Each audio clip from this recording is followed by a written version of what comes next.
So, ayun na nga, another stand, another bouquet na naman ang ating gagawin. Kaya let's start. Samahan niyo ako kung paano natin 'to gawin. At yan po, pinakita ko muna ang ating mga bulaklak na gagamitin diyan sa ating stand bouquet.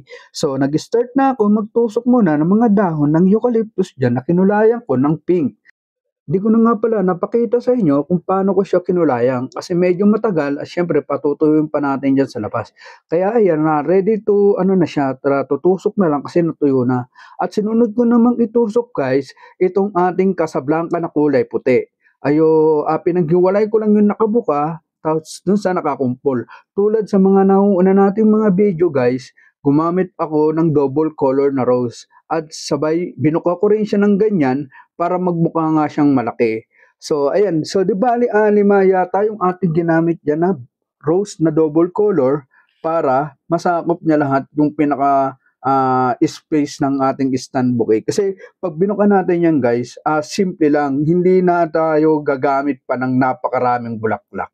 So, kaya natin binubuka ng ganyan para less sa pagtusok, less sa paglagay ng maraming bulaklak. Kasi nga, ito ay nag-a-average lang ng 200 to 170, 180 na stand bouquet. Kasi pag lumagpas na tayo guys sa 250, sa 200, nahihirapan na tayong ibenta. Kasi nga karamihan dito sa mga customer is humihingi talaga ng diskwento. So yun na nga, matatapos na tayo sa pagtusok ng rose. So ginamitan naman natin ulit siya ng chrysanthemum na balls. Yun, no? Chrysanthemum siya na balls.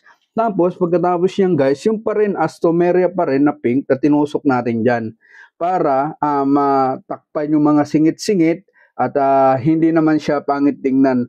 At yun, di bali tatlong astomeria yung nilagay ko dyan. At susunod natin dyan yung baby rose na yan. Yung baby rose na yan guys, napakaganda kasi open na siya. So, hindi na siya yung naka-close. Kaya pag ginamit natin talaga is makikita mo yung ganda ng baby rose. Yun lang guys, no? At sundan lang natin kung paano natin tinusok para sa susunod at makita nyo kung paano natin gawin to, matutunan tayo at masundan nyo kung paano ko gawin para kahit simpleng bagay lang magawa nyo rin, no? Ayan, tinusok ko na nga pala yung gerbera dyan, dalawa lang din yung ginamit ko para hindi naman siya ganong sapaw kasi yun nga medyo nakaangat yung ating ginawang gerbera dyan para litaw na litaw yung gerbera. No guys, so ayan na guys, malapit na siya matapos. Tingnan nyo guys, at ito na ang ating final result. Yan guys, yan o, tingnan nyo, di ba? Ang ganda niya guys. So sana gawin nyo yan guys, gawin nyo para at the same time magkaroon kayo ng mga idea. At maraming salamat kasi nakamabot ka dito sa video ko na to at umabot ka sa part na to. Maraming salamat. God bless all. Mabuhay! Thank you!